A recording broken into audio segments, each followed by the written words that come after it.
Hi and welcome to the NBA show. My name is Morten Jensen and today we'll be discussing the Golden State Warriors and basically ask, what's next? So stay tuned. The Warriors are 24-27 on the year, which isn't really normal Warriors standard given that they won the ring 3 times, they've been in the finals a ton.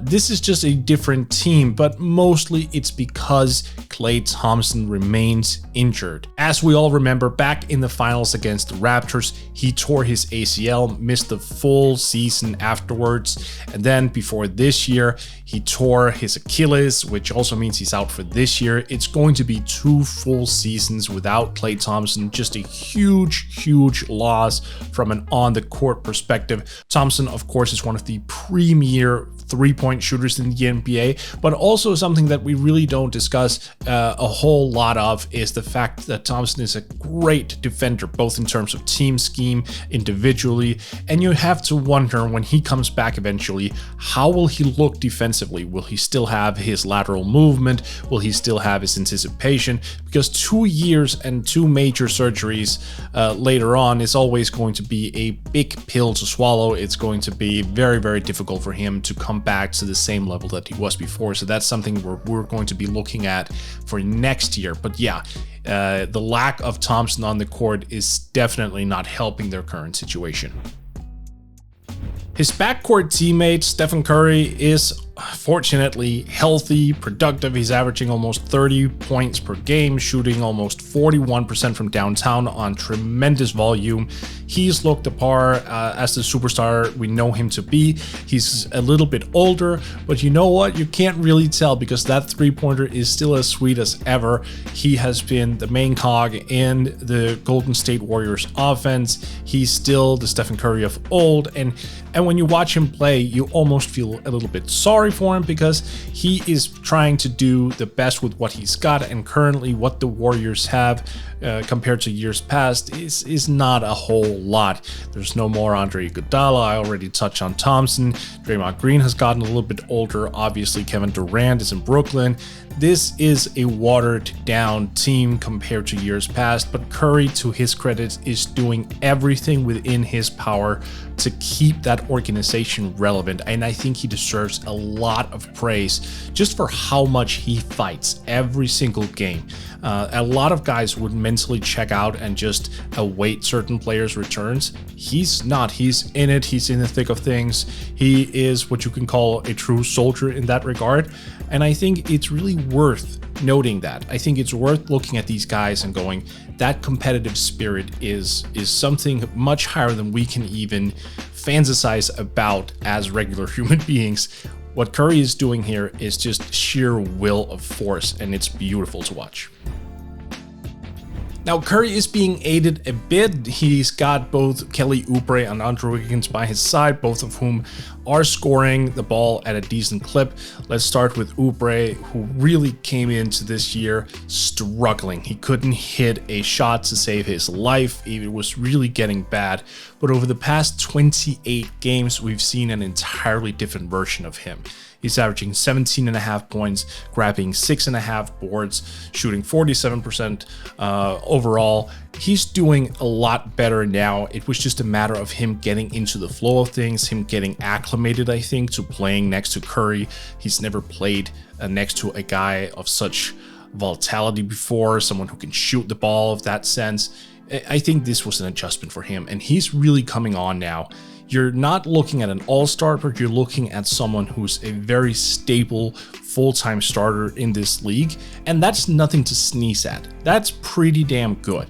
Oubre is giving them some much-needed athleticism, some slashing, some shooting. He is an inside-outside threat, and while his basketball IQ may not be the highest, you can still see the impact. He does understand what a good shot is. He does understand that he needs to be productive offensively. He does understand he needs to be aggressive. Those things are definitely in play, and he is doing that to his credit. Is he Oubre Jr.? Is he Klay Thompson? No, he's something else entirely, but that's fine. Given the construct of the current roster, it is what it is. He's doing well. His play also begs the question, what should they do with him after the end of this year? Oubre is going to be an unrestricted free agent. His market is obviously going to be very attractive, especially due to the fact that the free agent market this year is going to be very, very shallow. A lot of teams have a lot of money to spend and not a whole bunch of players to spend it on, meaning Oubre could be one of those guys who just gets priced out of Golden State. So should the Warriors try to re-sign him? Absolutely. I think it would be a wasted asset if they didn't. He's proven that he's productive enough to be counted on. He's only 25. I think he'll be 26 this year. So there's still a lot of potential there left. He's so productive. He still fits with Curry's timeline. They should definitely try to make that happen. But you also have to ask yourself this: when does too much become too much in terms of contractual value? If someone out there offers him a max contract, he is likely going to accept that. I could not imagine anyone doing that, but crazier things have happened. This is the NBA, in which case the Warriors would have to ask themselves, are we willing to do this? Are we really willing to try to break our own bank just to keep this guy? I think there is a set walkaway price. I don't know what it is, but I do think the Warriors brass have a certain number in mind where they say, we'll try to get him back at this particular price, and we're willing to go maybe a few million higher, but if it goes above that price point, we're walking away. But it does raise another question as well. Can they even afford to lose him? Is there someone there on the team who can pick up the slack from him if he's not retained? Presumably you could argue Thompson, who's projected to come back next year, but he's such a big question mark, we don't really know. Andrew Wiggins is still there, sure. Jordan Poole is doing really well this year. He was one of those guys who last year was one of the most inefficient guards to play over 1,000 minutes in a season, and this year he's really bounced back, averaging almost 11 points a game in just under 18 minutes a game as well. So he could potentially come in and replace those Oubre minutes, depending on development, depending on how much better he gets from year 2 to year 3. That remains to be seen. But even so, Oubre is one of those valuable wings who can play the 3 and the 4. We're seeing that ilk of player be super attractive nowadays. Harrison Barnes, Tobias Harris, that type of construct of a player is in play for Oubre as well. And like, the book is not closed on his development. That's really important to note as well. He could get better as time progresses. Maybe the lack of basketball IQ will hold him back a little bit, but I think his physical nature, I think his aggressiveness, I think his nose for the ball are all pretty tremendous. So I wouldn't expect him to regress. I would expect him to take a slight improvement on a year-to-year basis, at least for a year or two. So that needs to be taken into account as well. Let's pivot on to Andrew Wiggins. He's been Andrew Wiggins, right? This is one of those situations where he came in back in 2014. He was basically billed as the next LeBron James. Didn't really turn out that way. He turned into a pretty decent overall high volume scorer, which was fine. The efficiency though was never really there. We just talked about IQ and Kelly Oubre in terms of the basketball court. Wiggins is really worse in that regard. It was also expected for him to come in and become a defender, a high-level defender no less. That hasn't really materialized. He was never a knockdown shooter. And we're looking this year at a guy who's a little bit more refined offensively, 18 points per game, shooting 39% from deep. Those are pretty good numbers for him, especially considering the context. But I have to wonder how much of that offensive improvement in terms of efficiency is due to the fact that he's playing next to Stephen Curry, because Curry attracts so much attention that Wiggins is getting a ton of open shots. Is this sustainable on other teams? I don't think so. I think this is a product of playing next to the best shooter of all time. So if the Warriors were inclined to trade him after this season, he's got a major contract, which does make it interesting to see what they could get back. It stands to reason teams would hesitate taking him on, knowing full well that he does have this added benefit of being a better shooter due to the presence of Curry. Specifically, Wiggins is owed over $65 million over the next 2 years. That's attractive as a trade piece because it means the Warriors can combine his contract with other assets such as Jordan Poole, such as the Minnesota pick, their own pick even. They can go out and make a splash potentially by using that contract. That doesn't mean Wiggins is a valuable contract in and of itself, but it does mean that they have certain capabilities that they can pivot into if needed. And then there's Draymond Green. We can't have a Golden State Warriors video without talking about Draymond Green. He's currently averaging a career-high 8.5 assists per game. He's become so much more of a facilitator. Obviously, was always a great defender. According to himself, he's the greatest defender ever. Okay, I'm not sure I'm there, but I do think there's an argument to be made, especially in terms of this generation. He's one of the most versatile defensive forwards we've seen over the past 20 years, so I think he can make an argument in terms of recent history. All time, though, that's a big debate. Let me know what you think. But Green is in a bit of a weird situation. He's playing some of the best basketball, especially from a non-offensive perspective, of his career, and it's basically a somewhat wasted season because they're still waiting on Klay, because they don't really know what's next. This is a weird Warriors team. It's also weird for the future. You don't really know what the future holds. So you're seeing Curry, you're seeing Draymond, both of whom are really picking up the slack, but it's to no avail. They are going to be in the playoff picture, but we don't really know if it's going to be in a play-in format. We don't know if they're going to be locked in. They aren't really projected to be a high seed, even if they do get in. And they're also a candidate to miss out entirely. This is one of those strange seasons where you can end up being a top 5 team in your respective conference, or you can end up outside the playoff picture, maybe even 11th or 12th. This is all wacky, and the Warriors are definitely no exception.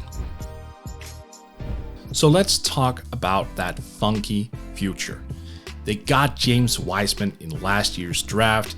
Big guys, 7'1", 240, 250, athletic, can shoot the 3.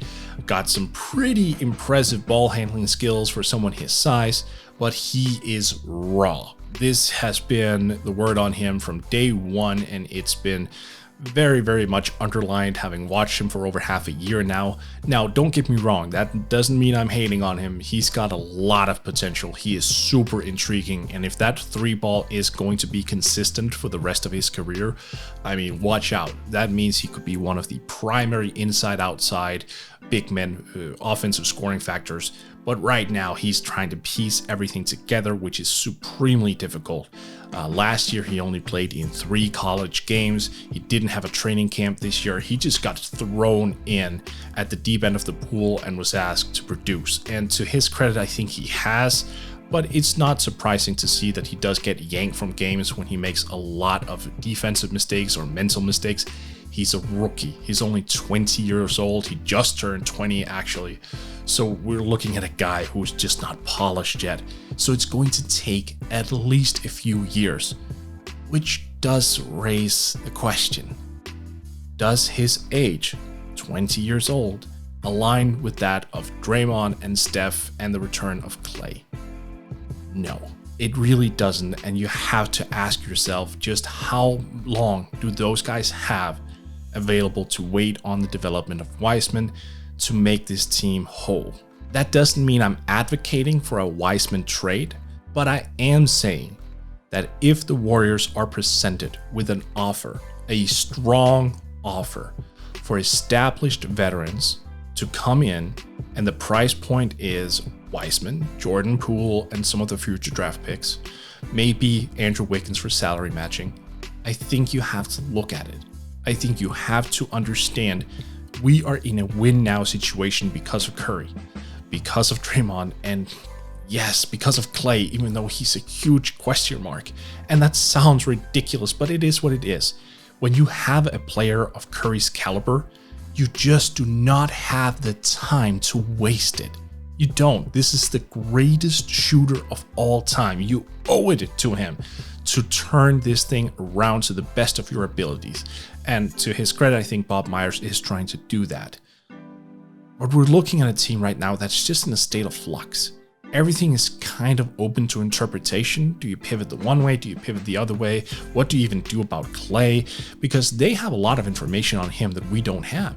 They're looking at his rehab behind the scenes. Maybe they're not satisfied with how Klay is going. Maybe they're not satisfied with how he's looking. Maybe they're looking to pivot away from that contract. I don't necessarily think so, but I do think that this could be a subplot going into next year. Again, this is so many balls in the air, right? And it's such a difficult time for the Warriors to navigate those waters and figure out, where do we go from here? Because yes, you are looking at Wiseman, who a couple years from now is projected as being one of the most devastatingly good offensive big men. He really is, despite the struggles, despite the mental mistakes. It doesn't matter. This guy is huge, and he's shown an ability to score inside and out. He's shown an ability to block shots and rebound. Those guys just become valuable, especially down the line when they age and they develop and they refine and they polish their games. Is it worth giving him up now to get better for next year? It depends 100% on the return. If they could get a Bradley Beal or someone else who might become available, a Paul George, maybe if Kawhi Leonard decides that he doesn't want to stay in the Clipperland and he agrees to a sign and trade, whatever, like the possibilities are endless. I'm not saying that those guys will be available at all, but if one of them do become available, I think it's just so important for the Warriors to be in on those conversations. We see how much a superstar can help elevate a team. Hell, we saw it with the Warriors when KD signed there in 2016 as well. They need a talent infusion, and if it means sacrificing Wiseman, Jordan Poole, the Minnesota pick and whatnot, it needs to be a conversation at the very least. Because if they don't, this is what their future holds, what they're doing right now. They're swinging up and down every single game, where they one night can look like champions and the other night they look like a G League team. The future is uncertain, but I do think that they have some components on their roster, and contractually they have a lot of opportunities to improve. It's just a matter of figuring out the right path.